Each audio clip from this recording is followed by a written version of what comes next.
Bienvenue à tous et à toutes. On se retrouve avec Robin qui nous a manqué. Ça fait quelque temps qu'il n'était pas parmi nous. Pour ceux d'entre vous qui ne le connaissent pas encore, il y a sur notre chaîne YouTube trois autres vidéos qui valent le déplacement. La première, c'était, si mes souvenirs sont bons, sur l'intelligence invisible.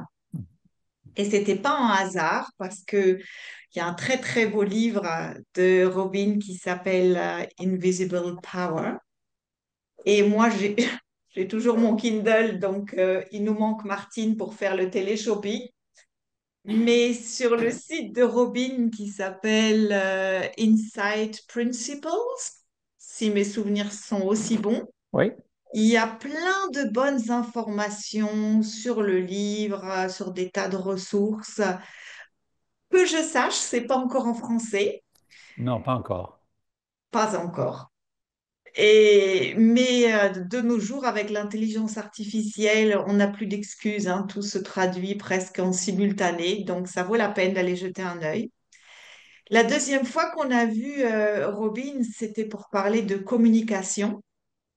Et ça, Robin, c'est de quoi il parle parce que dans le milieu des affaires, le milieu corporate, comme on dit en bon français, il y a souvent des conflits. Ça, j'en ai fait aussi l'expérience des problèmes de communication. Et le dernier, je crois que le titre, c'était quelque chose comme La vie dont j'ai envie.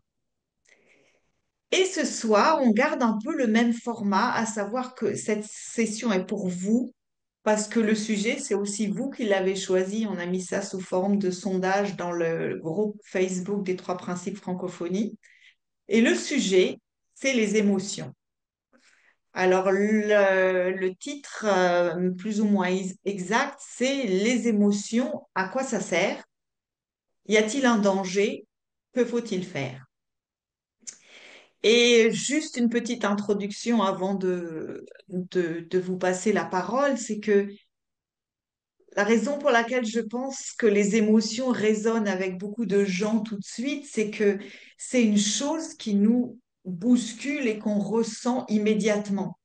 On n'identifie pas forcément ce qu'on pense, mais on s'en rend compte si on est énervé, en colère, triste, furieux. Ça, on le ressent plus ou moins rapidement, mais certainement plus rapidement que la pensée exacte qui nous traverse la tête. Et puis, on sait aussi tous que les émotions, c'est ce qui nous met en mouvement. Alors, il y a le mot motion, motion dans émotion. Sur un coup de colère, ben, on fait quelque chose. Quand on est submergé de tristesse, eh ben, on fait ou on fait pas quelque chose. Donc, on se rend compte qu'on est pris un peu en otage par nos émotions, qu'elles nous font faire des choses qu'on n'aimerait pas faire ou qu'elles nous empêchent de faire des choses qu'on aimerait faire. Et je pense que c'est la raison pour laquelle, euh, pour beaucoup d'entre vous, mais ça va être l'occasion de dire si c'est vrai ou pas, c'est un thème qui vous a porté parce que on aimerait un peu mieux comprendre ça nous sert à quoi ces émotions? Est-ce qu'il y a quelque chose à faire? Est-ce qu'on peut faire? Qu'est-ce qui vaut la peine d'être fait? Et pour ça, eh ben, on a Robin avec nous. Et Donc, voilà, si vous me permettez, j'aimerais élargir le sujet on te permet. et, et euh, j'aimerais faire une distinction, ou mentionner et puis faire une distinction entre les émotions et les sentiments. Alors, qu'est-ce que vous pensez la différence entre les émotions et les sentiments?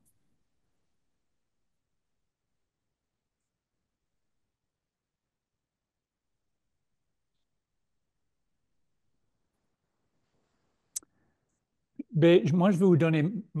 Pardon, Yael, tu disais quelque chose, tu étais en mute ou on t'entend pas. Yael, on ne t'entend pas. Est-ce que là, c'est bien? Oui? Oui. Bonsoir. Comme ça, sans réfléchir vraiment, j'aurais tendance à dire que les émotions sont articulées sur une sensation physique. Euh, oui, mais les sentiments aussi. Alors, je vais vous donner des exemples et je vais vous demander de faire un contraste. euh, l'amour, est-ce que c'est quelque chose quand c'est un sentiment? Est-ce que vous faites l'amour ou est-ce que ça simplement ça arrive? Est-ce que c'est quelque chose où vous dites, tiens, j'aimerais bien avoir un sentiment d'amour et crac, ça se passe? Ou est-ce que c'est quelque chose qui, si on a de la chance, on ressent? Et La deuxième option. oui. Et, alors pour moi, ça c'est un sentiment. Un sentiment, c'est quelque chose d'inné qu'on ne produit pas. Euh, une émotion, par contre, c'est une réaction psychologique.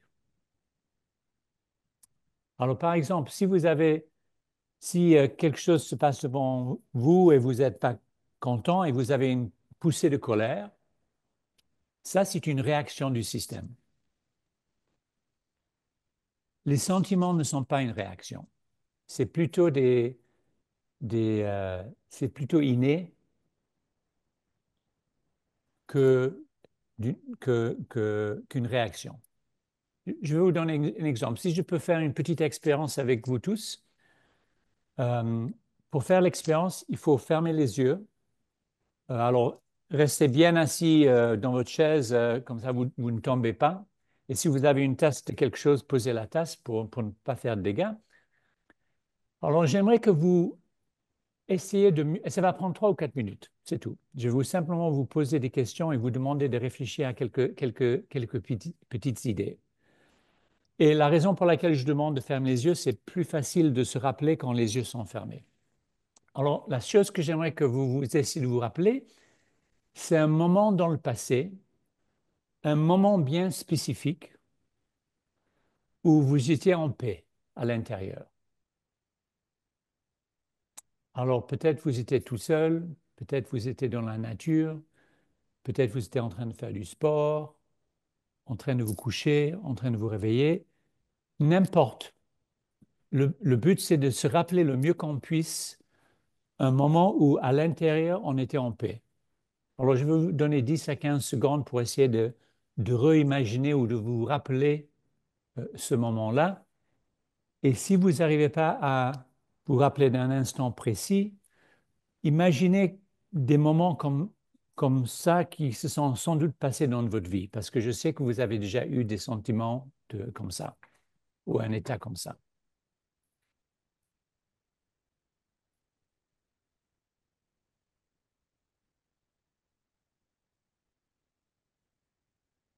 Alors, en gardant les yeux fermés, essayez le mieux possible de vous rappeler quelle capacité ou quelle qualité était disponible en vous à ce moment-là. Si quelqu'un était avec vous et vous tape sur l'épaule et dit qu'est-ce que vous ressentez, de quoi vous êtes capable émotionnellement, essayez de vous rappeler de comment est-ce que vous aurez pu répondre à cette question. Et de nouveau, je vous donne 10 à 15 secondes pour essayer de vous rappeler ce que vous avez ressenti ou qu'est-ce qui était faisable ou disponible à ce moment-là.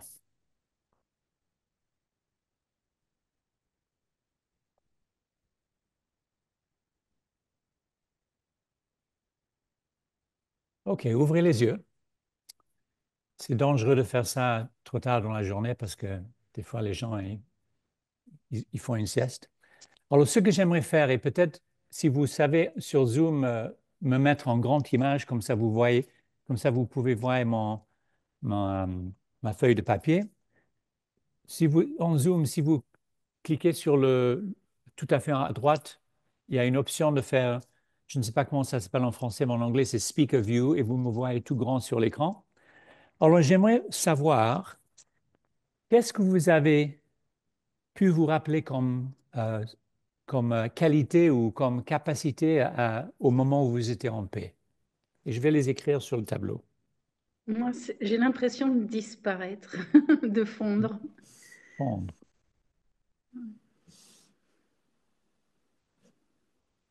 pas d'autre. Moi, j'ai la paix. Paix.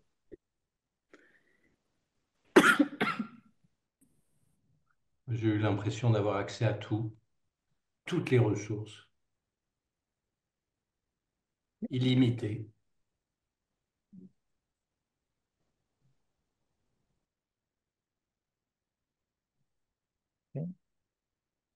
Oui, moi j'avais amour, joie, expansion Amour, joie, expansion. et clarté aussi.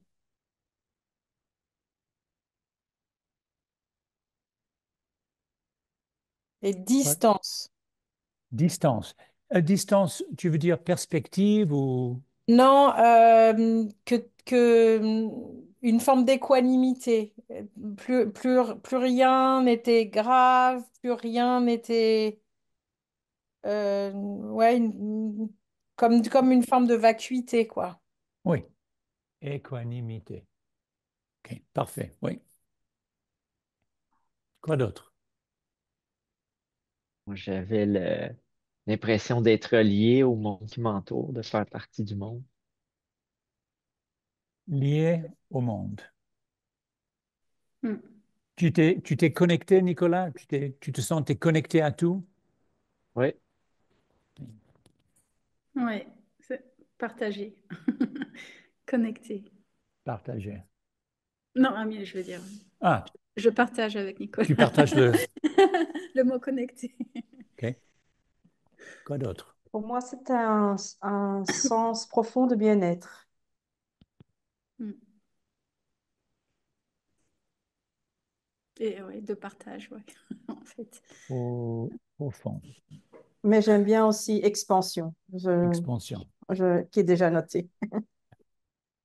Et le sentiment d'être à sa place, quelque chose de très juste. À sa place, bien placé. Oui, une sorte Exactement. de justesse. Justesse. Ok? Moi, Encore une? Oui, je dirais le mot vastitude. vastitude. Ouais. Euh, Vastitude, espace, vastitude et tranquillité. tranquillité. Ok? Encore une autre, peut-être? Quelqu'un d'autre? Un dernier? La présence, présence à ce qui est, quoi qu'il se passe. Présence, ouais. Tu t'es présente. Ouais. Tu t'es là, tu t'es pas ailleurs, tu t'es. Moi, je mettrais la Parfait. joie aussi. La joie. Ok? Oui. Alors, Illimité aussi. illimité. C'est une liste assez commune. On fait ça avec des centaines de groupes par an et tout le monde dit plus ou moins la même chose. Alors, je vais vous poser quelques petites questions là-dessus. Quand ceci s'est produit, est-ce que vous l'avez fait ou est-ce que ça s'est simplement produit? Ça se produit. Alors, Ariel dit que ça s'est produit. Est-ce qu'il y a d'autres votes? Nathalie, tu votes pour la même chose? Nicolas aussi? Oui, c'est pas comme si on dit, tiens, c'est midi et quart, j'aimerais un peu d'expansion. Pourquoi pas? Ou d'ailleurs, on voit ça avec des... Tu as un ami qui est tout énervé, tu dis, tu dois te calmer. Ça marche pas. Alors, si les choses sont en train d'apparaître, d'où ils viennent? C'est pas une question facile, mais d'où ça vient? Si vous êtes pas en train de le faire, mais ça se produit, d'où ça vient? Bah, de qui l'on est. Tu peux agrandir ton explication. De qui on est, quoi? Ça vient De, de, de, de quoi? à part dire le soi, de l'être, je sais pas. Ça vient de l'intérieur, ça vient Ça de vient de l'intérieur. quelque part en soi. C'est ça que tu es en train de dire, Ariel, non? Pas seulement, je me sens liée au tout, donc c'est pas seulement le soi, mais c'est au-delà de ma petite personne, quoi. C'est difficile à dire. Alors, est-ce que tu es en train de dire qu'il y a quelque chose en dehors de toi et ça t'amène ces éléments à travers toi? C'est lié à moi, je suis liée à l'extérieur et tout est, tout est lié. OK. Qui d'autre? D'où est-ce que ça vient? De la vie? Quand tu veux dire la vie, qu'est-ce que tu veux dire la vie? Le voisin, les arbres, le sol, Non, l'air? non, la force, la puissance, l'énergie de vie? Oui. Un Il y a sentiment. cette énergie à travers toi produit ces sentiments, Oui, à travers ton esprit. oui. Un sentiment de connexion. Oui. Sentiments. Mm. Ces choses-là, ça, c'est des qualités innées qui viennent à travers tout le monde de cette énergie qui crée la vie. Ça, c'est des sentiments. Et les deux autres questions que j'ai à vous demander, c'est si c'est naturel, ça vient à travers nous, et je suppose que c'est des bonnes choses. Est-ce qu'il y a quelqu'un sur cet appel qui aimerait avoir un peu moins de ça dans leur vie? Non. Vous avez peut-être un peu trop de joie, il faut qu'on calme les choses, la paix, j'en ai marre. Non, la plupart des gens diraient, j'aimerais avoir plus de ça. Ouais. Alors, si c'est inné et ça vient à travers nous, et ce n'est pas nous qui le faisons, pourquoi est-ce qu'on n'a pas plus qu'on l'a? Parce qu'on le filtre. Tu peux dire un peu plus à Yael, qu'est-ce que tu veux dire, on le filtre? Je réfléchis à voix haute, hein, c'est pas des Oui, choses. C'est ma première réunion avec vous, et tout ça, c'est assez neuf, mais on est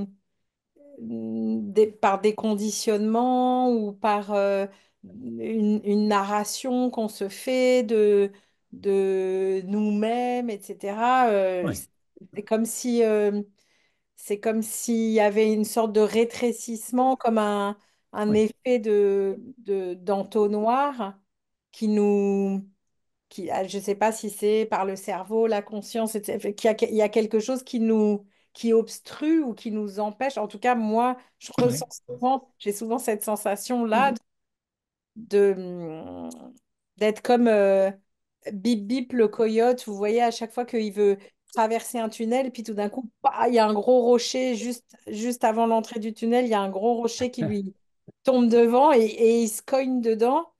Et pour moi, c'est une bonne image pour dire toutes ces choses devraient nous parvenir et circuler à travers nous de façon totalement fluide. Et puis, voilà, il y a des gros rochers qui sont les récits, les histoires, le sentiment d'appartenance à telle narration, à tel conditionnement, hein, qui bloque la fluidité de la circulation. oui. Alors, juste Effet pour de ce que tu es en train de dire, c'est on fait quelque chose en nous, il y a quelque chose qui se passe en nous qui bloque ça. C'est ça que tu es en train de dire. Oui, oui. Oui. Des Qu'est-ce que vous expériences. pensez? Tu peux aller plus loin, Estelle. Qu'est-ce que c'est une expérience? C'est quelque chose qu'on a vécu et ce vécu il se base sur des émotions. Oui, d'où vient notre expérience? Qu'est-ce qui produit notre expérience?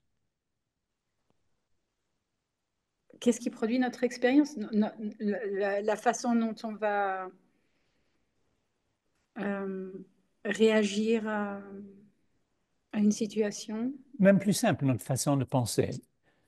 Ce que je pense me donne mon expérience. Oui. Mhm. L'exemple pendant que vous avez les yeux fermés, vous étiez en train de faire cet exercice, qu'est-ce que vous avez eu comme sentiment, comme Une- expérience? oui. Vous C'était avez eu con. ça parce que vous avez commencé à penser à ça. Mm. Alors, dans la vie, notre expérience vient de ce qu'on pense. Et c'est ce qu'on pense et notre façon de penser qui bloque ça. Alors, la raison pour laquelle je voulais faire cette petite expérience, c'est que dans la vie, on a des sentiments et on a des émotions. Les sentiments, c'est ce qu'il y avait sur la feuille précédente. C'est inné. Il y a deux N, non? Inné, Oui. oui. C'est inné, c'est naturel. Euh, ça, ça, ça nous traverse. Ça vient de l'intelligence derrière la vie. L'intelligence universelle. Et c'est bénéfique. C'est des bonnes choses. Tout le monde souhaite les avoir. Et c'est notre état,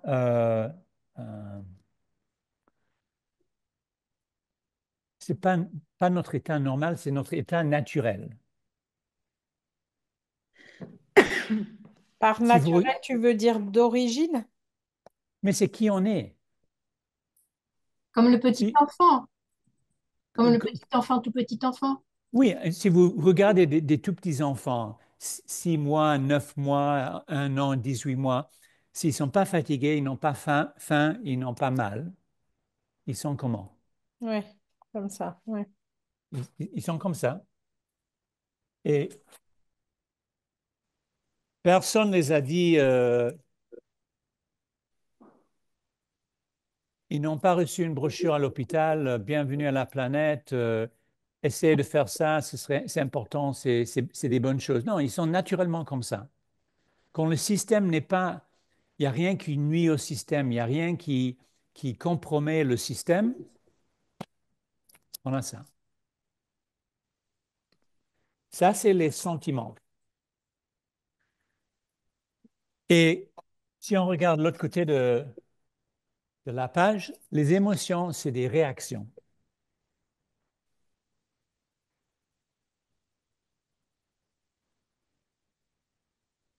mentales.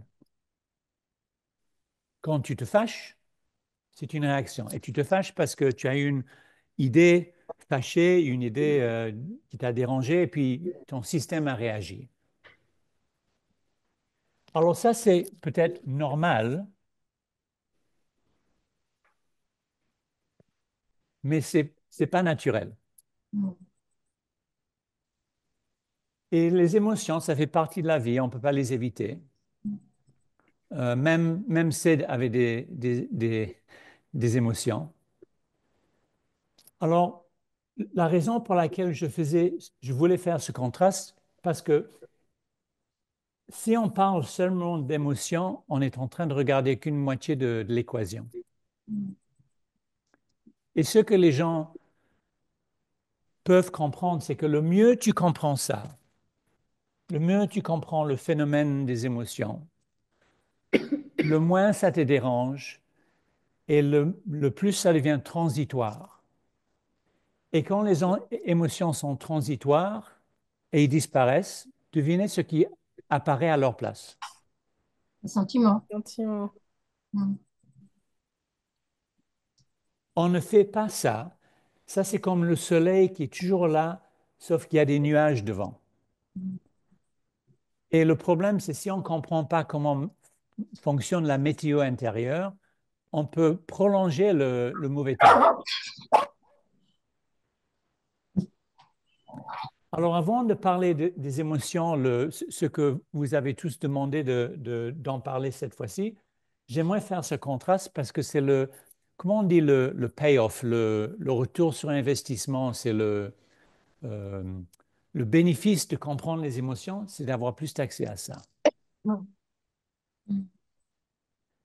Et ça ne veut pas dire qu'on n'agit pas, ça ne veut pas dire qu'on n'est pas dur avec les gens, qu'on prend pas on fait pas des choses difficiles.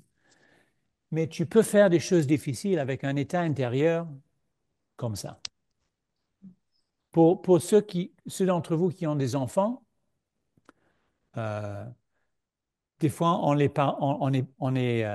comment on dit parenting en français? Comment on dit le parentage? Non, comment on dit Parentalité. la Parentalité. parentalité. Des fois, on peut le faire énervé, et comment ça marche. Et des fois, on le fait bien ancré dans nos sentiments, et comment ça marche. Ça ne veut pas dire que tu ne grondes pas l'enfant, ça veut dire pas que tu ne punis pas l'enfant, mais ton, ton, ton, le, le temps ou le sentiment ou l'état intérieur a un grand impact sur comment tu le fais, mais pas ce que tu fais. Je ne veux pas que vous pensiez que les sentiments, ça veut dire il n'y a rien de grave, on pardonne tout le monde, les gens peuvent nous voler notre argent et on ne fait rien. Non, il y a des choses à faire. Mais si on est ancré là, on les fait d'une façon différente. Si on est ancré là, généralement, ça marche moins bien. Jasmine, tu avais une question. Oui, parce que ce qui me vient en tête quand je regarde ton papier, est-ce que tu m'entends bien? Oui? OK. Je vois que les sentiments sont bénéfiques et les émotions ne le sont pas nécessairement. Euh, ce qui me vient comme question, c'est est-ce qu'il y a des sentiments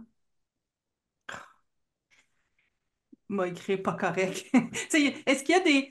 Tu sais, ce que je suis en train de regarder, je pense que je suis au niveau mental, puis que là, je suis en train de dire, OK, fait que quand j'ai un sentiment, il faut que je me sente bien, j'ai un bon feeling, tu sais, je me sens bien toujours, là, j'ai un sentiment, puis si je me sens pas bien, là, j'ai une émotion parce que là, c'est une réaction mentale. Est-ce qu'il y a des sentiments tu sais, ce qui me vient en tête, de toute évidence, si, mettons, ouais, tu sais, tu sens quelqu'un s'en venir, puis là, tu as un sentiment de «Oh, fais attention à celle-là parce qu'il va arriver quelque chose», tu sais. Les sentiments, généralement, sont bénéfiques et peuvent être difficiles. On peut avoir de l'empathie pour quelqu'un qui est en train de souffrir. Et de la même façon, les émotions ne sont pas toujours négatives. D'être excité, c'est une émotion. C'est pas toujours utile. Des fois, quand on est excité, on fait des bêtises. Mais alors, la chose à voir, c'est que ils viennent d'un endroit différent. Là, je dirais, ça vient d'ici.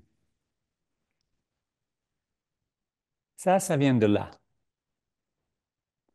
Alors, par exemple, est-ce que vous avez jamais eu une intuition qu'il fallait pas faire quelque chose? Ou est-ce que vous avez eu une intuition qu'il fallait faire quelque chose?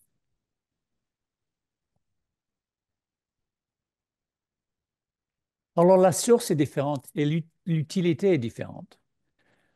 Là, cette intelligence, ça t'informe, ça te guide. Là, c'est comme une voix une sirène sur un rocher qui te demande de venir les voir. Alors, les émotions sont utiles parce que ça t'explique ce qui est en train de se passer en soi. Et la première chose à comprendre avec les émotions, c'est qu'ils ne sont pas provoqués par le monde extérieur.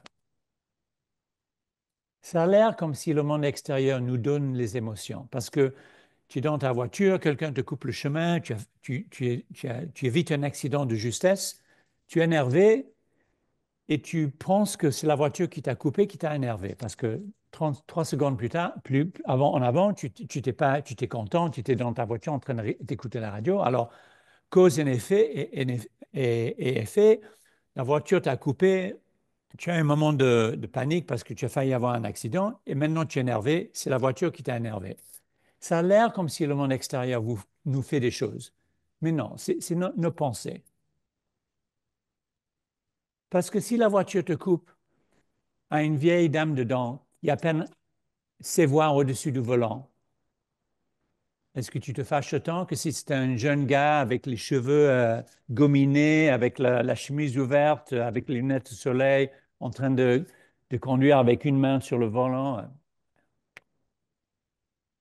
Ouais, c'est Si tu comme veux. si le sentiment de panique est naturel et l'état naturel, ben oui, c'est correct, tu vas peut-être mourir. C'était pas mental, ça s'est fait automatique. Mais quand j'ai vu que c'est la petite madame, Ben, avant de voir la petite madame, j'étais comme, ça se peut-tu, là? Puis là, je vois la petite madame, je suis là, ah, OK, c'est juste la petite madame. Oui. Ah, c'est correct. Alors, parce que tu as eu une pensée de, on n'aurait dû pas me faire ça, c'est une mauvaise chose qui vient de se passer, tu t'énerves, puis tu vois la vieille dame et tu dis, ah, la pauvre, alors tu as des différentes émotions. Alors ça n'arrête pas de changer, mais ça vient uniquement de ce que tu penses. Et tu ne peux pas éviter que ça se passe. Souvent, j'explique, je donne l'exemple, une histoire où mon fils me téléphone tard le soir chez moi à Boston. Et quand il me téléphone, je calcule rapidement. Je vois d'ailleurs son nom sur mon téléphone. C'est 10h30 du soir chez moi. Et je calcule rapidement que c'est 3h30 du matin chez lui. Mon fils m'appelle à 3h30 du matin. Devinez ce qui s'est passé en moi et devinez combien de temps ça a pris. Cauchemar instantané. Est-ce que les téléphones savent te faire sentir quoi que ce soit? Pour le moment, non. Peut-être un jour, il y aura des implantes liées au téléphone par Bluetooth, mais pour le moment, c'est simplement un truc en plastique et en métal et en verre qui sonne et quelque chose s'affiche dessus. Et puis, mon esprit a commencé à dire, merde, qu'est-ce qui se passe? Ce n'est pas normal qu'on me téléphone à 3h30 du matin, ça doit être quelque chose de grave et j'étais pris dans un cauchemar, une réaction. Ça, on ne peut pas l'empêcher. Mais si tu comprends ce qui est en train de se passer, c'est de l'information.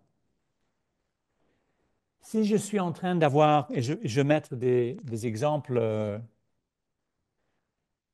colère, euh, euh, anxiété, Désappointement. pas des mots trop lents, hein, parce que, Déçu, tiens, déçu. ouais, déçu, c'est beaucoup plus facile, merci.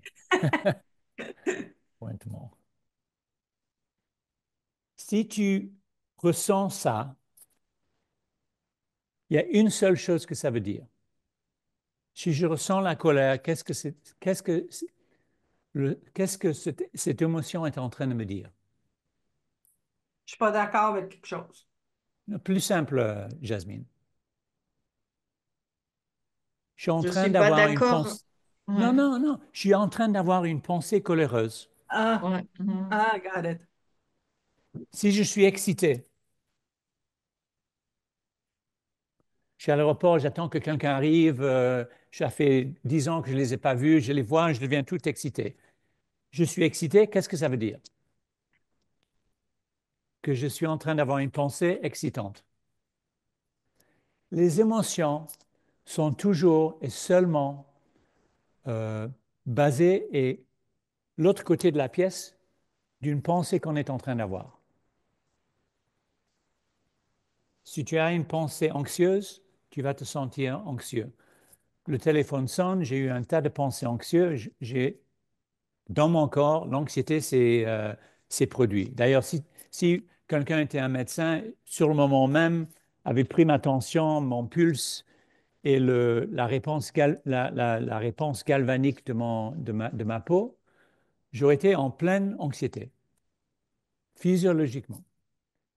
Mais ça venait pas du téléphone, ça venait simplement du fait que mon esprit, gentiment, a décidé de me donner des pensées anxieuses.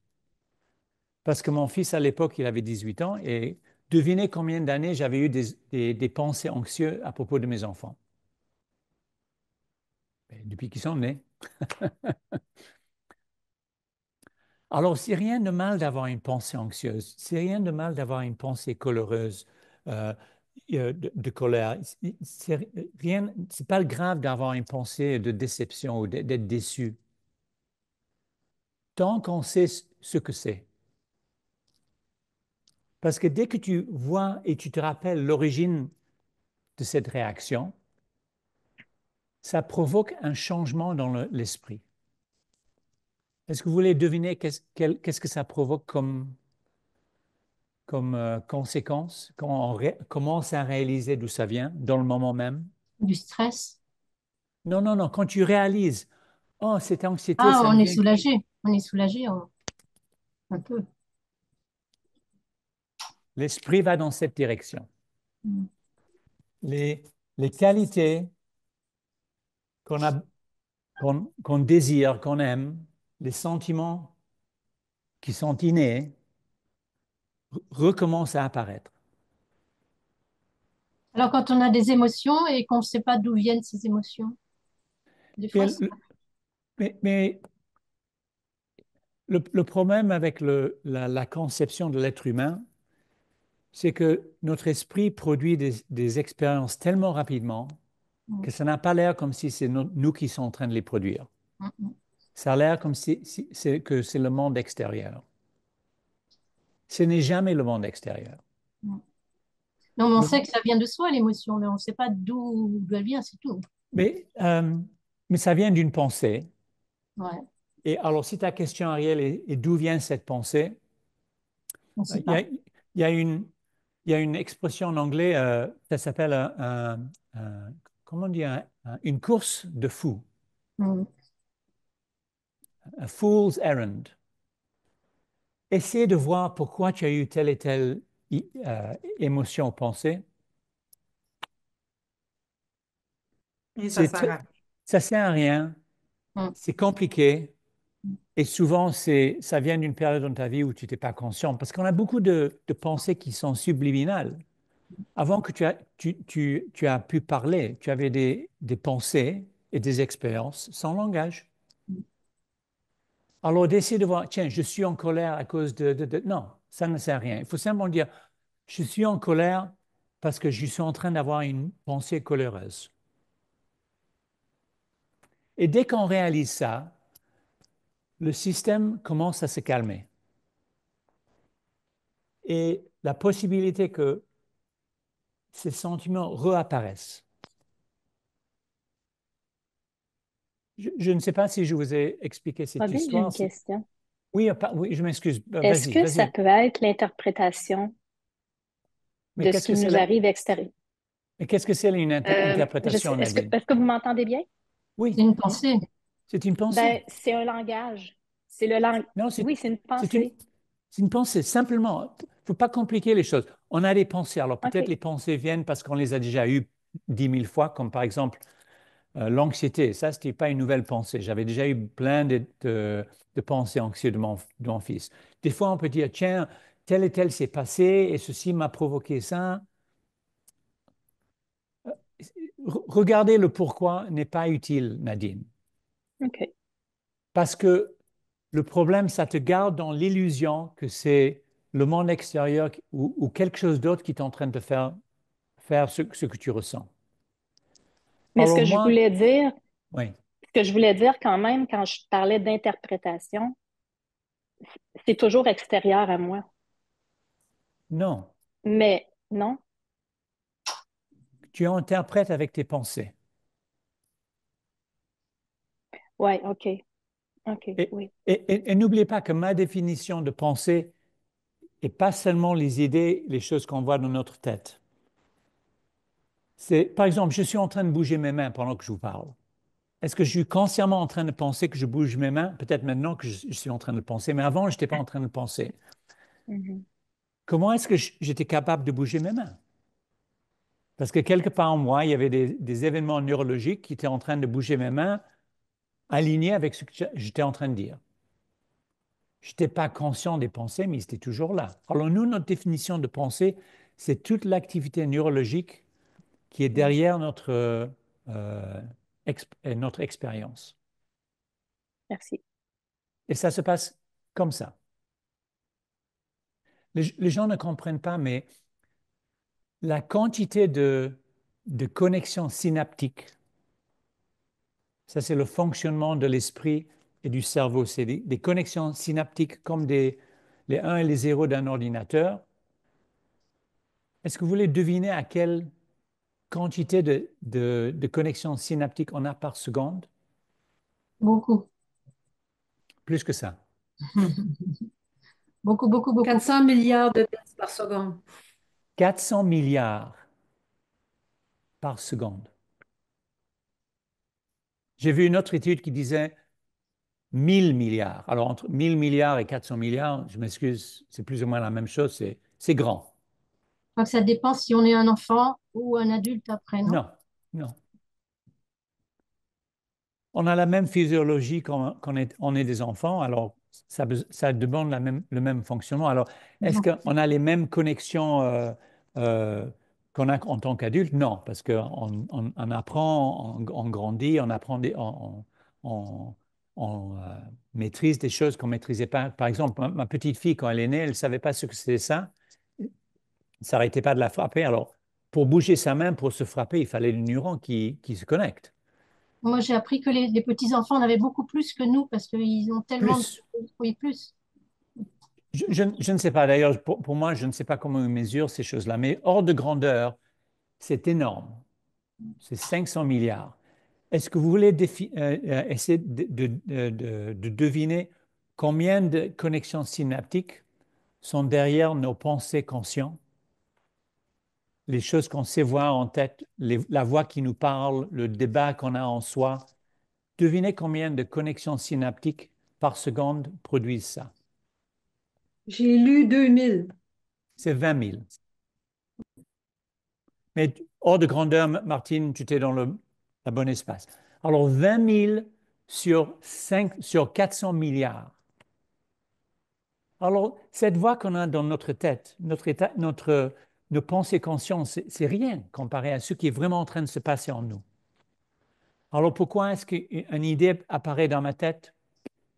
Je ne sais pas. Mais je sais que je suis incapable d'avoir n'importe quelle expérience sans que mes pensées soient impliquées.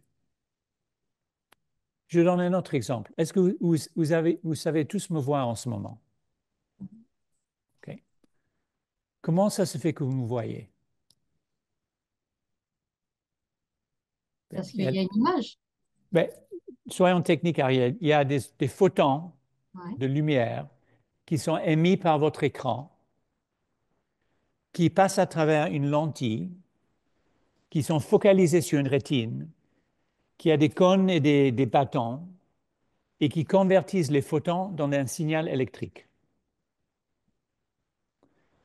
Alors, la lentille qu'on a dans notre œil, c'est une lentille qu'on appelle convexe. Est-ce que vous savez ce que les lentilles convexes font avec des images? Ils retournent. Ils les rendent? Oui. Alors, pourquoi vous n'êtes pas tous en train de me voir à l'envers? Parce que l'image à l'envers frappe la rétine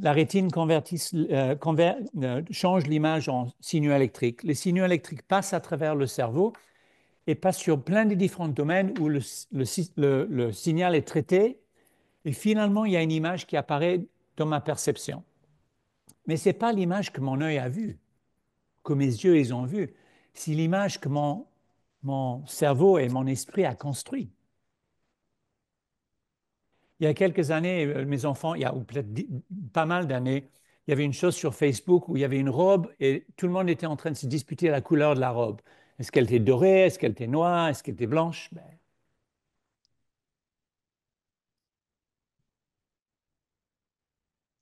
Alors, tous nos sens, toucher, sentir, goûter, tout, et on peut seulement le sentir à travers nos pensées. Les pensées, c'est l'intermédiaire qui prend les données brutes, parce qu'on a des sens qui captent des données brutes, et puis l'esprit, à travers la pensée, interprète et nous donne une expérience. J'ai déjà fait cet exemple avec quelques-uns de vous, mais est-ce que vous pouvez sentir la chaise sur laquelle vous êtes assise? Ou le canapé, dans le cas d'Yael, sur lequel vous êtes allongé? Est-ce que vous le sentez? Est-ce que vous étiez en train de le sentir avant que je l'ai mentionné? Yes. Non. Alors, Estelle, tu sentais ta chaise avant? Oui, parce que quelque part en toi, tu étais en train de penser à la chaise. Mais les autres, ils n'étaient pas en train de penser à la chaise, alors ils n'ont pas senti. Je pense à mon... Enfin, je sais pas, je ressens mon corps. Je ressens mon corps sur la chaise. Oui, mais si tu regardes ce que c'est l'expérience humaine, c'est comme une lampe de poche et, qui est notre conscience. Et d'après où on montre ou on directe la lampe de poche, on a une expérience. Mm. Parce que si on n'est pas en train de penser à quelque chose, on ne peut pas le ressentir. Mais le système le fait tellement vite que ça a l'air comme si ça vient de l'extérieur.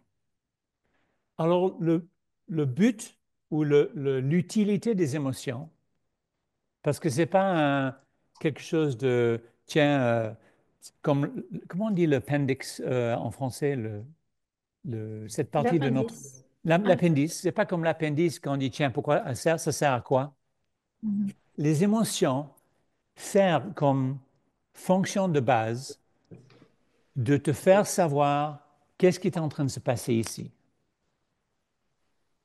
C'est comme les voyants lumineux sur le tableau de bord de votre voiture. Pour le moment, et peut-être ça va changer, mais pour le moment, les choses s'allument et ça ne change rien, la voiture continue. Quand la petite lampe qui indique qu'il y a peu d'essence s'allume, est-ce que ça arrête la voiture? Mhm. Non. C'est simplement en train de dire, hé les gars, il n'y a que quelques litres qui restent dans le tank. Moi, je vous conseille de faire le plein, mais c'est à vous. Et si tu prends compte du voyant et tu sais ce que c'est, tu sais quoi faire.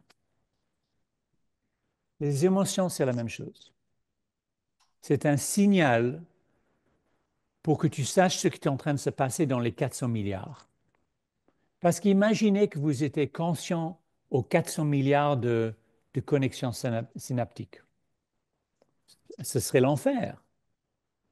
Ce serait comme la gare centrale à l'heure de pointe fois 1000. Alors, de la même façon, la voiture ne te signale pas toutes les données du fonctionnement de la voiture tout le temps. Tu ne sais pas la vitesse à laquelle les roues sont en train de tourner. Tu sais la vitesse sur la route. Tu ne sais pas la température de l'huile. Tu ne sais pas la pression dans le système de refroidissement. Tu ne sais pas la vitesse à laquelle les soupapes sont en train de s'ouvrir. Toutes ces informations ne sont pas utiles. Si tu avais toutes ces informations devant toi, ce serait impossible de conduire. D'ailleurs, dans les avions militaires, ils font quelque chose qu'ils appellent un heads-up display. C'est une petite projection sur le pare-brise de l'avion avec les données minimales pour que le pilote ne soit pas distrait. Ça, c'est la même chose. C'est le système en train de dire, hey, on est en train de penser à ça. On est en train d'avoir des pensées réactives sur la colère, l'anxiété, la déception, l'excitation. C'est simplement de l'information. Et si tu comprends ça, ça te permet d'agir d'une façon différente. Ça nous permet de diriger notre attention sur quelque chose qui dysfonctionne en gros, quoi. Ou même mieux, Ariel, quelle est la différence entre une émotion forte et une émotion faible? Ben, l'émotion faible, elle va passer. Non, mais qu'est-ce qui est derrière une émotion faible ou une émotion forte? Une pensée. Mais L'énergie. oui, énergie. Une pension faible a peu d'énergie derrière. Ouais. Une émotion forte a beaucoup d'énergie. Mhm. Si tu prends une pensée et tu mets beaucoup d'énergie derrière, elle devient encore plus réelle, Mhm. encore plus forte. Enfin, on n'est pas obligé de focaliser dessus, en fait. Mais justement ça c'est l'astuce. Mhm. Si tu as une poussée de colère, imagine, tu reçois ta note de carte de crédit, ils se sont trompés, ils vous ont mis un forfait de 50 euros et ça fait 4 fois que vous les avez parlé au téléphone. Alors tu commences à piquer une petite crise. Puis tu réalises, attends, c'est pas la lettre ni la compagnie de carte de crédit qui est en train de provoquer cette colère, c'est mes pensées. Si tu réalises ça, tu peux éviter de mettre plus d'énergie derrière cette pensée. Je vais vous donner un exemple. Je vais faire un petit graphique. Ça, c'est le temps. Et ça, c'est la force. Quand tu as une émotion, il y a une poussée énergétique dans le corps qui est accompagnée par une analogue physiologique, chimique et neurologique, électrique. Imagine que j'ai une pensée que je suis en colère. Devine ce que le corps va faire dès que j'ai cette pensée en tête. Il va bouillir. Non, techniquement, qu'est-ce que le corps va faire? Injecter certaines hormones dans mon sang. L'adrénaline, le cortisol, et ça va augmenter. Devinez combien de temps ça prend pour arriver à ce niveau-là. Ça va vite. Ça prend 45 secondes pour monter. Mm. Devinez ce qui se passe si vous ne faites rien avec cette pensée. Vous l'ignorez, vous ne mettez pas d'énergie dedans, vous ne faites rien. Devinez ce qui se passe. Ça va faire tchoum. 45 secondes. Alors, si on a une poussée d'une émotion et on ne fait rien mentalement, techniquement, après 90 secondes ou 90 secondes, il y a des Belges, il y a des Suisses, des 90 secondes, on est revenu à la case de départ, au zéro. Il y a eu une poussée, une réaction dans le corps, chimique, électrique, les nerfs et tout ça, et puis on revient à zéro. On ne peut pas empêcher ça. Mais devinez ce qui se passe, c'est durant cette partie-là, on se met à penser à cette émotion. Devinez ce qui se passe. Oui. Tout le monde a vu le bras de Yael? Okay. 1 heure, 1 semaine, 30 ans. Mm. Alors, le but de comprendre ce que c'est une émotion, c'est d'interrompre ce processus. Parce que le plus que tu commences, imagine que je suis énervé parce que mon voisin a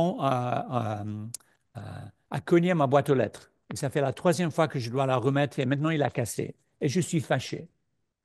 Si je réalise que cette colère vient de moi, pas du voisin, pas de la boîte aux lettres, il y a des possibilités que ce processus fait comme ça.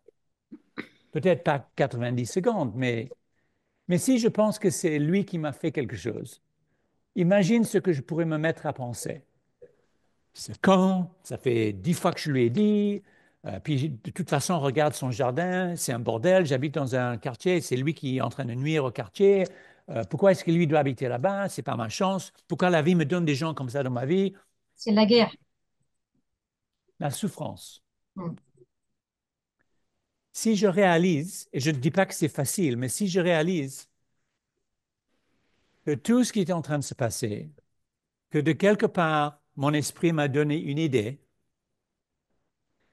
et cette idée avait ce parfum, j'ai l'option de ne pas mettre l'énergie derrière cette idée. Et si je ne mets pas de l'énergie derrière cette idée, elle s'affaisse, elle tombe, elle se dissout, elle s'évapore. Ça, c'est la nature de nos pensées. Si on ne met pas de l'énergie derrière nos pensées, ils ne persistent pas. D'ailleurs, vous voyez ça avec les tout petits enfants. Ils ont 3 ans, ils voient un magasin qui vend des glaces. C'est 30 minutes avant le dîner, ce n'est pas le moment de manger une glace. Ils commencent à piquer une crise parce qu'ils veulent la glace. Et tu vois un petit chien de l'autre côté de la rue et tu dis, chérie, tu as vu le chien? Devine ce qui se passe avec la pensée de la glace.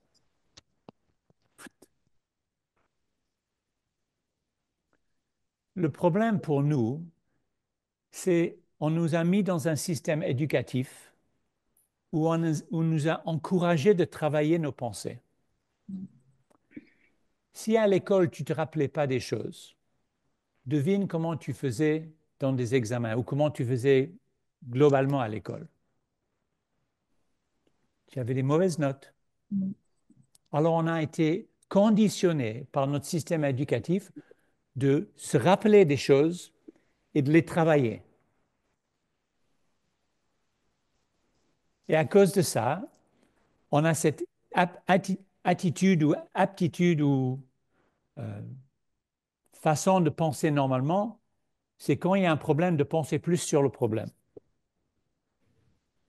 Parce que quand tu ne savais pas faire 1 plus 1 dans ta classe de maths, le prof ne te disait pas « relaxe-toi, n'y pense pas, ça va devenir ». Non. Pousse, travaille dur, essaye plus fort. Alors, on a simplement développé une manière, une habitude de fonctionner qui nous éloigne de ça. Et quand, par la grâce de la vie ou des circonstances, on est sur une plage et on n'a rien en tête, ça se réapparaît. Et on dit, tiens, c'est la plage, il faut que je vais plus à la plage. Ce n'est pas la plage qui fait ça. C'est comme, je ne sais pas qui c'était, Yael, ou c'est l'univers qui t'amène tout ça. C'est l'énergie spirituelle de la vie qui t'amène ça. Et puisque personne t'a dit que ça, c'est toi, parce que personne t'a dit, tu penses que ça, c'est toi. Non. Ça, c'est comme le cinéma. Il y a des acteurs sur scène, on est excité, on a des émotions, et puis le film est fini, puis on rentre chez soi, et peut-être on y pense, peut-être on n'y pense pas. Alors, les émotions, c'est une grande partie de notre vie, mais si on ne les comprend pas, ça peut être extrêmement dangereux. Et le seul problème avec tout ça, c'est que c'est tellement alléchant, c'est tellement réaliste que c'est très facile d'oublier que c'est des pensées. Moi, ça m'arrive tout le temps. Sauf, je me rappelle beaucoup plus souvent que dans le passé.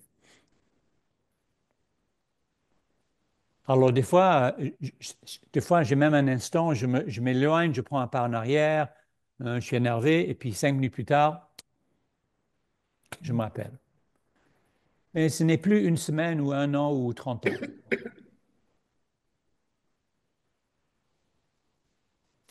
Alors, juste une dernière petite histoire, juste pour vous montrer la puissance de cette distinction. Est-ce que je vous ai jamais raconté l'histoire d'un programme à la radio que j'ai entendu avec et un des personnages sur le programme, c'était quelqu'un qui avait été emprisonné pendant 40 ans pour un crime qu'il n'avait pas fait. Est-ce que je vous ai expliqué l'histoire? Non. OK. Nadine, je m'excuse si je vais le répéter pour les autres. Mais j'étais dans la voiture, sur la radio nationale, ça s'appelle NPR, c'est toujours très bien, très sain et des bons programmes. Ils annoncent un programme entre quelqu'un qui a été emprisonné pendant 40 ans par le témoignage fautif ou le faux témoignage d'un garçon de 12 ans. Et le garçon de 12 ans a donné ce faux témoignage parce qu'il a été pris par la police et gardé pendant 48 heures sans voir ses parents, sans voir qui que ce soit. Ils l'ont forcé à donner ce faux témoignage. Et basé sur ce faux témoignage d'un enfant de 12 ans, 3 jeunes gars de couleur, c'était à Chicago, sont allés en prison. Ils avaient 20 ans, peut-être tôt dans les vingtaines les 20 ans. Ils sont allés en prison pendant 40 ans jusqu'à ce qu'ils ont été exonérés par des tests de DNA. ADN. Oui. Alors, ils ont été libérés et le programme, c'était entre un de ces messieurs et le jeune homme de 12 ans qui maintenant avait 52 ans. Le programme allait être entre les deux. Alors moi, je dis, waouh, ça va être ça va être un peu épicé. Alors, il commence avec le type qui vient de sortir de prison et il raconte une histoire assez choquante. Il a dit, pendant 40 ans,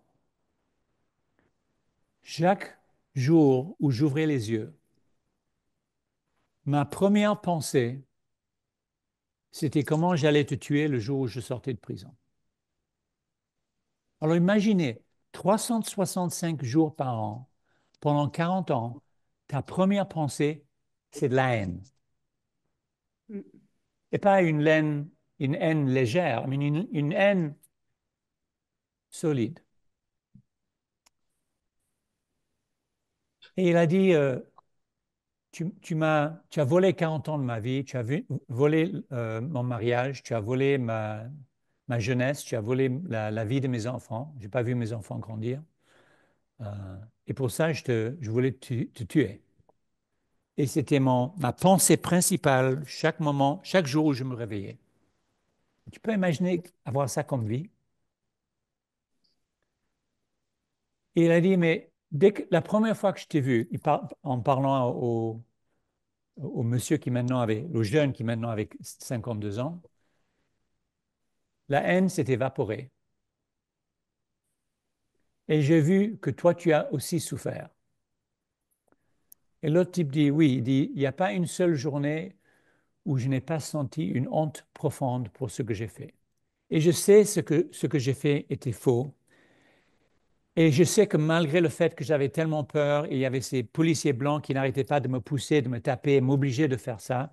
Et pour moi, quand j'ai signé le faux témoignage, il fallait que je m'échappe de là parce que je ne pouvais plus. Et je sais que j'ai fait quelque chose que je n'aurais pas dû faire, mais je ne pouvais pas faire autrement. Et pendant 40 ans, chaque jour, je sens une honte profonde pour ce que je t'ai fait. Et si j'étais quelqu'un de plus courageux, je m'aurais suicidé déjà. Mais je suis faible et je n'ai même pas le courage de faire ça. Et le premier gars dit, oui, j'ai vu ça. Et en voyant ça, la haine s'est évaporée. Alors comment est-ce que c'est faisable de penser quelque chose pendant 40 ans, chaque jour, avec beaucoup d'énergie derrière, et puis ça s'évapore? Ça, c'est la puissance du système. On n'est pas condamné à ça. Mais si on met de l'énergie derrière, ça persiste. Mon oncle, le frère de ma mère, ça fait plus que 30 ans qu'il ne parle plus à sa sœur, son seul frangin. Il prétend qu'à une fête de famille il y a 35 ans, ma mère l'a injuré devant tout le monde. Ma mère ne se rappelle pas. On était tous là, personne d'autre ne se rappelle pas. Ma mère lui a même dit, si j'ai dit quelque chose, je m'excuse, peut-être je ne me rappelle pas, mais vraiment je m'excuse. Non, ça fait 35 ans qu'il ne parle plus à sa sœur. Et il n'a pas d'autres membres de famille dans la vie. Alors, c'est une puissance énorme. La pensée, c'est la chose la plus puissante dans notre vie. Mais ça peut changer dans un instant parce que ça, c'est toujours derrière. C'est comme le soleil qui est toujours là, qui, à n'importe quel moment, peut ressortir. Mais si on ne comprend pas ce que c'est, innocemment, on peut mettre beaucoup d'énergie derrière et ça persiste. Alors, de savoir qu'une émotion n'est qu'une pensée et si on ne la touche pas, elle est transitoire. Ça vous permet de nettoyer le mauvais temps plus rapidement. Parce que la façon que ça part, c'est simplement en le laissant tranquille. Si vous le laissez tranquille, ça part. Je suppose que vous avez tous, à un certain moment dans votre vie, eu un argument avec quelqu'un que vous aimez, je suppose. Une dispute. Vous êtes fâché avec eux. Et puis un certain temps après, vous vous sentez un peu moins fâché. Ça s'est jamais passé? Oui. Peut-être ça a pris 1 heure, peut-être ça a pris 30 minutes, peut-être ça a pris une journée, peut-être ça a pris une semaine, mais quelque temps après, vous vous sentez moins fâché. Qu'est-ce qui a changé entre l'argument et le moment où vous vous sentez moins fâché? Qu'est-ce qui s'est passé? Est-ce que les circonstances ont changé? On a oublié l'argument. Qu'est-ce que tu dis, Ariel? On a oublié l'argument, on l'a laissé tomber. On a pensé moins à l'argument. Mm. Les éléments de l'argument, tu m'as fait ceci, ça n'a pas changé. Les faits n'ont pas changé. Ce qui a changé, c'est que tu n'as pas pensé à la chose autant qu'au moment de la dispute. D'ailleurs, et je sais que ce n'est pas toujours le cas, mais il y a des fois où, un peu après une dispute, on réalise qu'on avait tort. Il y a des gens qui disent que c'est plutôt féminin comme qualité que masculin, mais discutons pas ça. Alors, tu réalises que tu avais tort. Et parce que c'est une relation qui est importante pour toi, tu fais quelque chose qui s'appelle une excuse. Est-ce que vous avez jamais entendu de ça, une excuse? Oui. Comment est-ce qu'on fait une excuse? Qu'est-ce qu'on fait? On s'adresse à l'autre, on demande Oui. de s'excuser. Et quelle est la première chose qu'on dit normalement? Je suis désolée. Je suis désolé, je m'excuse. Quelle est la deuxième chose qu'on dit?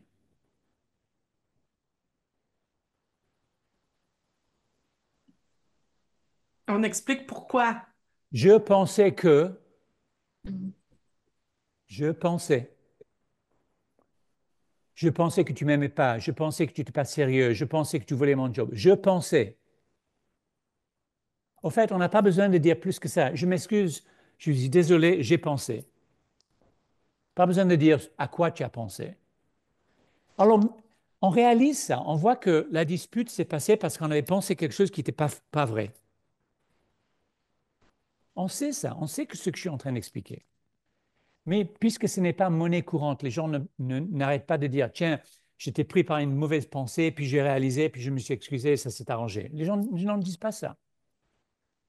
Les gens ne disent pas, oh, j'étais anxieux, puis j'ai laissé passer mes pensées et j'étais plus anxieux. Les gens ne disent pas ça. Alors, non, les gens parlent de la réalité du monde extérieur.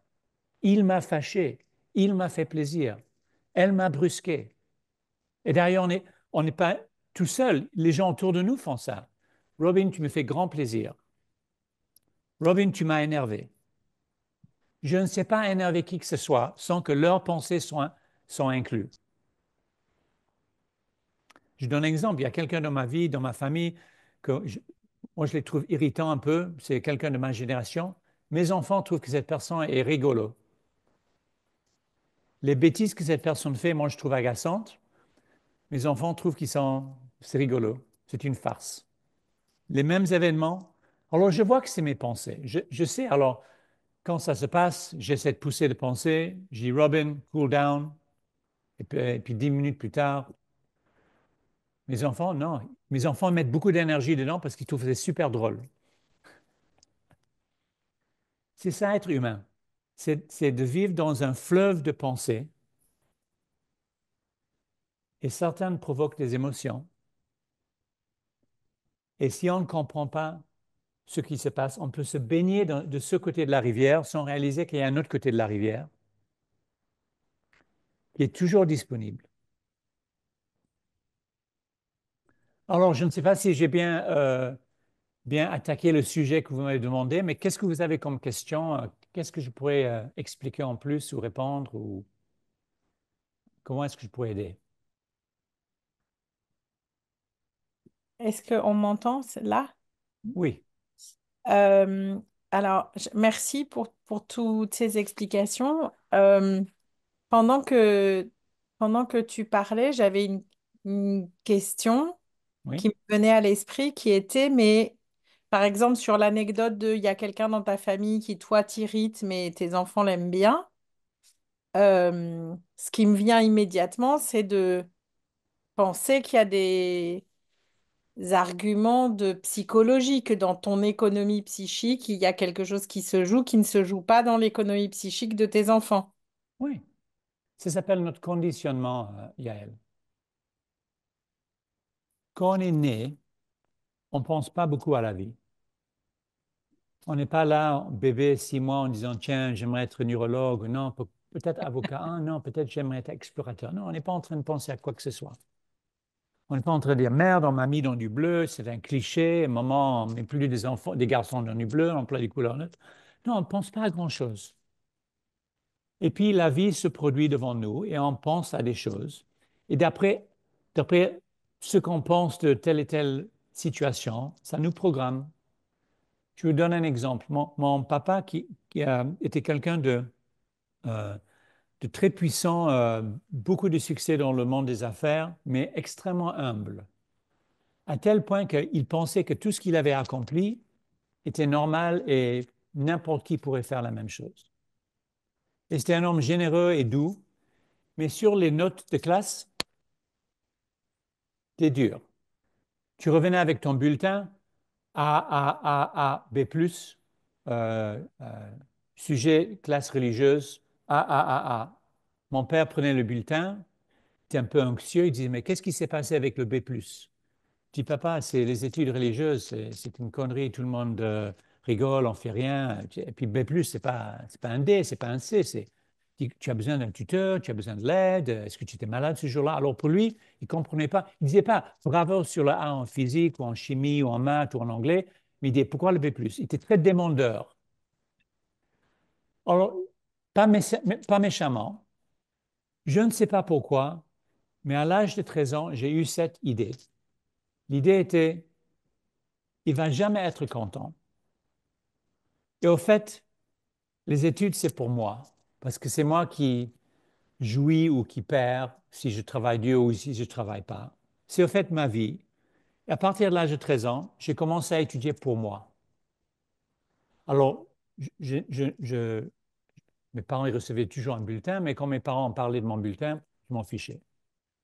Je suis devenu très déterminant pour mes propres études. Je vais faire ça, je ne vais pas faire ça, je vais mettre plus d'efforts ici, moins d'efforts là. Cette note, ça vaut la peine. Cette note, ah merde, j'aurais dû travailler plus. J'étais Autonome. autonome, exactement. C'était ça. J'étais autonome à l'âge de 13 ans. Ça m'a beaucoup aidé dans la vie. Mon frère, qui avait 22 mois de plus que moi, même papa, même genre de bulletin, parce que mon frère était quelqu'un d'intelligent, même discours de mon père. Pourquoi le B+? Mon frère a décidé qu'il fallait faire plaisir à mon père. Et il est devenu très anxieux quand il avait des mauvaises notes. Et quand ça n'allait pas bien en classe, il devenait encore plus anxieux. Alors, devine comment on étudie quand on est anxieux. Ouais, ça se passe moins bien. Et quand ça se passe moins bien, on se fait plus d'anxiété. Alors, mon frère, pendant toute sa vie, a eu de l'anxiété quand ça venait aux études, le travail, tout. Même papa, même discussion, même comportement, deux conditionnements complètement différents. Pourquoi mon frère, il est devenu anxieux? Pourquoi moi, je suis devenu autonome? Alors, ce conditionnement, et c'est des millions d'événements comme ça devient notre lentille pour la vie. Et c'est ça qui détermine les pensées qu'on a. Je pense que vous avez déjà vu ce graphique.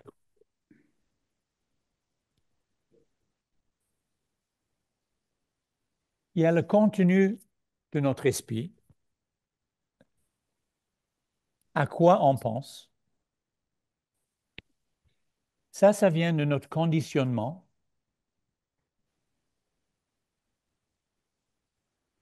Ou en anglais, on appelle ça aussi la programmation. Et ça, c'est pourquoi. Pourquoi je pense à ce que je pense? Cet conditionnement, c'est des millions d'événements qui se passent dans notre vie et c'est les pensées qu'on forme à ce moment-là. Cet conditionnement devient notre lentille à travers laquelle on regarde la vie et ça détermine ou ça projette le contenu qu'on a dans notre tête. Alors moi, je suis ingénieur en génie chimique. Alors j'ai beaucoup de conditionnement d'ingénieur. Je ne pense pas au crochet. Ça ne me vient jamais à l'esprit. Je suis anglais, des parents français, j'habite aux États-Unis. L'Indonésie, je ne pense pas tellement à l'Indonésie. le conditionnement détermine à quoi tu penses. Et le monde de la psychologie, revenant à ta question, s'attaque à ça. Si tu n'as pas le contenu que tu aimes ou tu veux, si on peut changer le conditionnement, tu peux avoir du meilleur conditionnement. Et c'est exact. Le problème, c'est ça, c'est extrêmement compliqué. Pourquoi tu penses à ce que tu penses? Alors, je vous ai donné un exemple dont je me rappelle, mais il y a des millions d'événements qui se sont passés dans ma vie. Je ne me rappelle pas de ces événements, mais ils ont changé mon conditionnement. Alors, le problème avec ça comme couche, c'est extrêmement compliqué. C'est pour ça que les gens qui font de la thérapie, euh, qui vont chez un thérapeute, des fois passent des années à travailler sur leurs problèmes. Et souvent avec pas beaucoup d'impact. D'ailleurs, Et la chimie du cerveau, enfin, les hormones, des choses qui sont de la physiologie aussi, qui ont une conséquence sur ça. c'est secondaire, ça vient de tes pensées. Quand tu te fâches à elle, sans que tu le veuilles, ton corps injecte de l'adrénaline dans ton sang. Quand tu as des pensées déprimantes, euh, il y a souvent le niveau de dopamine dans ton cerveau baisse. Alors, le système est un peu circulaire. Si tu te fâches et tu te mets dans la colère, le sentiment que tu as de colère provoque encore plus d'adrénaline et ça s'embobine et ça s'enchaîne. La même chose avec la dopamine, toutes les hormones et les produits, les éléments chimiques dans notre corps et le système neurologique sont gérés par nos pensées. Euh, je peux raconter une petite... Enfin, Oui, parce que là, je suis troublée. oui, Moi, dans ma famille, on est une fratrie de quatre et mon frère aîné, c'est une famille juive avec une histoire très lourde de déportation. oui, Et mon frère aîné, on a une blague sur lui. Il a une nature euh, optimiste de façon hors norme, mais la blague sur lui, c'est de dire, s'il était allé dans les camps, il serait revenu en disant, c'était génial, je me suis fait des amis pour la vie, j'ai oui, adoré, j'ai perdu oui, du poids, etc. Pour dire le niveau oui, de, de de- positivité. d'optimisme qu'on juge presque délirant. Oui, Ça a été comme ça toute sa vie. Et là, il a 60 ans, il a eu des problèmes de prostate. oui, Et donc, il vit à Miami, il a eu plein de tests, etc. Et puis, il y a un laboratoire qu'il a appelé en disant, on a un truc avec vous très spectaculaire, c'est que vous avez un niveau de testostérone 12 fois supérieur à la normale. Et c'est oui, pas du tout habituel, etc., etc. Et quand il est arrivé au labo et que du coup, il y avait des gens qui avaient un peu envie de lui poser des questions, etc., on oui, lui a dit, est-ce que dans la vie, vous avez froid? Il a dit non, jamais. Est-ce que dans la vie, vous avez peur? Et il a dit non, jamais. Et dans la famille, ça produit quelque chose de très spectaculaire en ce moment, notamment au sein de la fratrie. Et que nous, on s'est toujours dit, les trois autres enfants, on est des hyper anxieux, etc. On s'est toujours dit, mais qu'est-ce qu'on a mis dans le biberon d'Olivier pour que lui, il n'ait jamais peur de rien, que tout soit toujours super, etc., etc. Et on a tous cru que c'était un conditionnement ou une nature ou quelque chose. euh, et on a même tous cru que c'était comme quelque chose qu'il nous avait pris.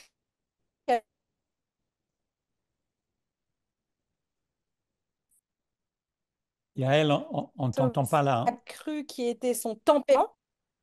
Et ben, On en a fait, perdu la dernière phrase. Tu peux répéter apparemment. la dernière phrase? En fait, on est tous surpris de s'apercevoir que ce qu'on a appris pour son tempérament, c'était pas son tempérament. Oui, c'était son tempérament et ça venait d'un effet chimique.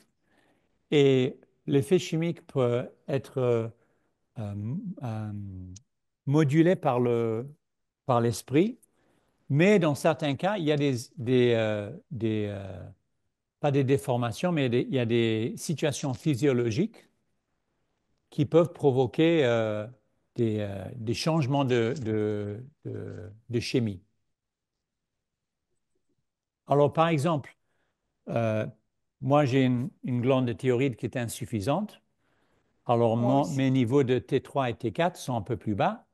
Je ne sais pas pourquoi ils sont plus bas, mais c'est assez courant, surtout il y a des gens qui ont un cœur qui bat très facilement, un pulse qui est très bas. Alors, il y a des changements et des conditionnements physiologiques de base. Il y a des gens, par exemple, qui ont des, euh, euh, des problèmes de cerveau où il y a une morphologie qui est un peu différente, qui provoque des séquelles qui ne sont pas courantes. Alors, je ne dis pas que la physiologie n'a pas d'impact, mais pour la plupart des gens, ce que tu ressens vient de ce que tu penses.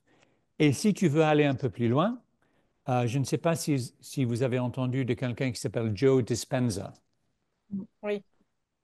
Il y a toute une série de littérature sur l'effet de la biologie euh, sur notre caractère et sur et l'impact de nos croyances sur notre biologie. The Biology of Belief, c'est le livre séminal, et puis Joe Dispenza, il a écrit beaucoup de livres là-dessus, où tu peux changer ta physionomie en changeant comment tu penses. Ouais, et quand même, il a un procès en cours en ce moment avec des gens à qui il a dit que c'était pas la peine de se soigner du cancer et qu'il allait pouvoir, par la pensée, la méditation, etc., les soigner.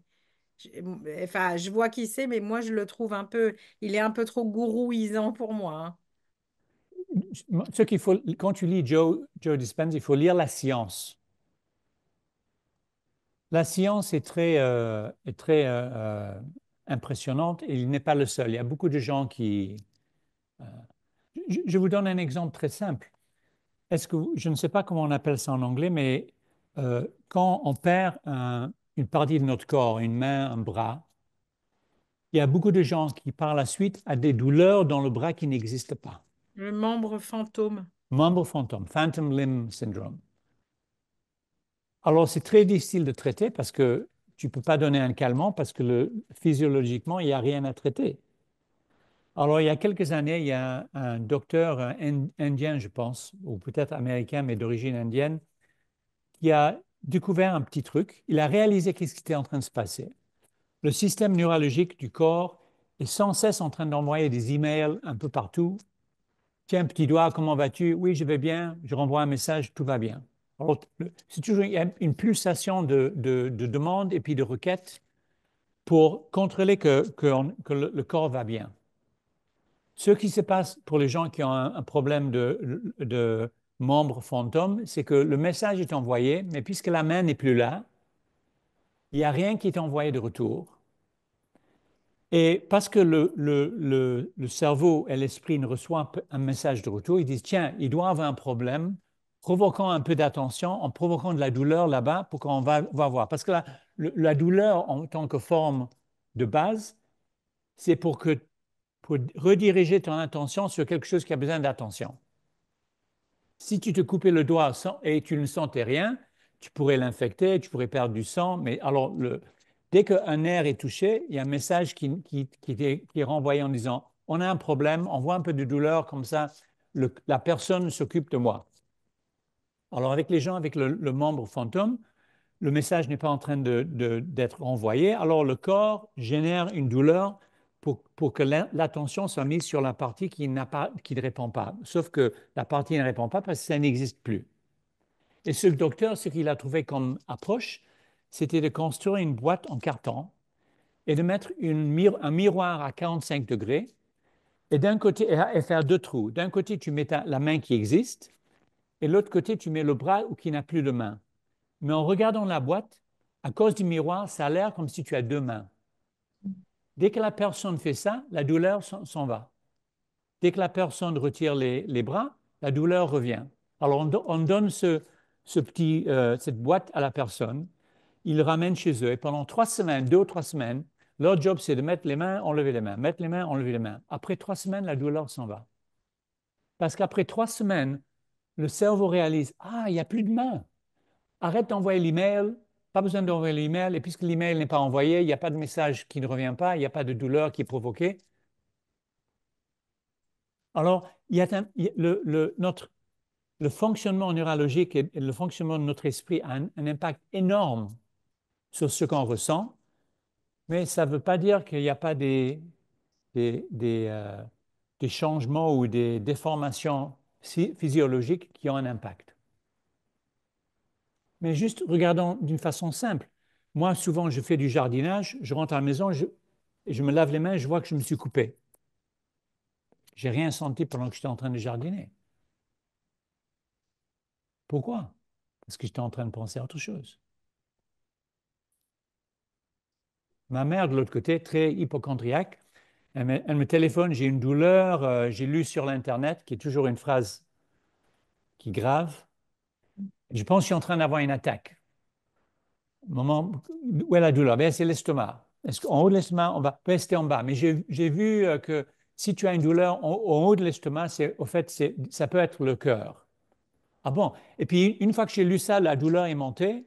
Et puis, j'ai lu que tu peux avoir une douleur dans ton bras, mais c'est beaucoup moins pour les femmes que chez les hommes. Mais j'ai quand même, le plus que je regarde, le plus que je trouve que j'ai une douleur.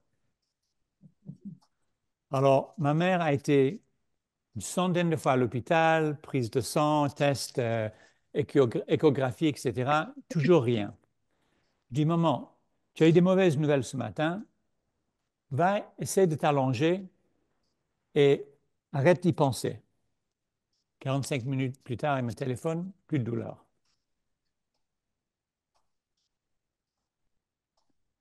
Les pensées, c'est la chose la plus puissante de notre Il fallait vie. qu'elle parle à son fils. Mais j'arrête pas de lui parler, ça fait 40 ans que je lui parle de ça. Mais l'apprentissage est lent. Alors peut-être juste une dernière chose, je sais que je suis à temps.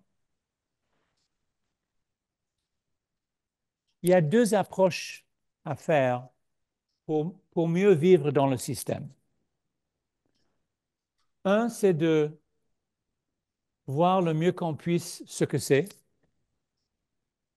et de ne pas mettre de l'énergie dedans. Lâche prise, se ventiler un peu, quitter la situation, marcher un peu, boire un verre d'eau. Il y a plein de choses à faire pour diminuer l'effet de nos émotions. L'autre, c'est de s'orienter vers les sentiments d'une façon euh, structurée et volontaire. La méditation, le but de méditer, c'est d'essayer d'évacuer l'esprit de pensée et une fois qu'on évacue l'esprit de pensée, deviner ce qu'on ressent. La paix.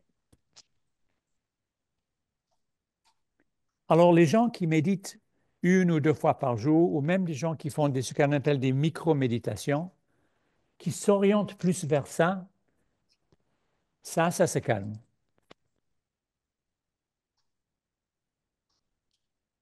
Alors, il y a des milliers de façons de méditer. Moi, je vous conseille de faire des façons très simples. Des façons où on vous demande de trier vos pensées, de regarder vos pensées, de compter vos pensées, faites pas ça. Simplement, arrêtez, fermez les yeux, mettez-vous confortablement et regardez les pensées qui passent sans prendre compte de ce qui passe. Et au début, normalement, quand les gens commencent à méditer, c'est bruyant. Il y a beaucoup de trafic là-dedans. Mais si vous attendez, naturellement, les choses vont se calmer. Et ça prend du temps, ça ne va pas se passer du jour au lendemain. Mais le plus que vous vous orientez dans cette façon-là, le plus que ça va apparaître. Et le plus que vous voyez ça dans votre vie, ça devient une encre, un poids contre ça.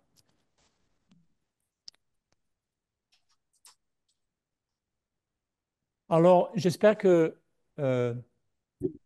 cette discussion a été utile. C'est Oui. toujours un plaisir de vous voir. Et puis, un grand merci de m'avoir invité. Merci encore, Robin, pour ça. C'était très apprécié. Merci. Isabelle, as-tu quelque chose à dire pour finaliser? Moi, j'ai quelque chose à dire. Bah, je vais juste remercier Robin parce que c'était absolument magique. On se demande qu'est-ce qu'on pourrait dire de plus. L'impression d'avoir fait le tour du sujet avec, il n'y a pas d'adjectif. Et vraiment un grand, grand, grand, grand merci. Et je repasse la parole à Jasmine. Moi, je veux vous dire merci tout le monde d'avoir été là. C'est le fun de vous voir arriver en grand nombre. Devinez quoi? 2024 se termine et donc, il nous reste une session. On a fait ça l'année passée, on a fait une table ouverte où ce que, les gens venaient, puis là, on jasait, puis on vous demandait qu'est-ce que vous aimeriez voir pour l'an prochain. Puis on a tout simplement, on appelle ça une table ouverte. Alors, si vous allez sur le 3pfrancophonie.org, le lien est déjà là pour que vous puissiez vous inscrire. Et c'est le 12 décembre prochain. Alors voilà, c'est ce que je voulais dire. Alors, Merci. merci à tous. Bonne fin de semaine, tout le monde. Bonne fin de journée ou Merci. de soirée suivant où vous êtes. Bon Thanksgiving, Robin! Merci, Ah oui, merci. Bonne soirée. Au revoir tout le Oui, monde. merci, au revoir. bien. Merci au Robin. Bye revoir. tout le monde. Au revoir.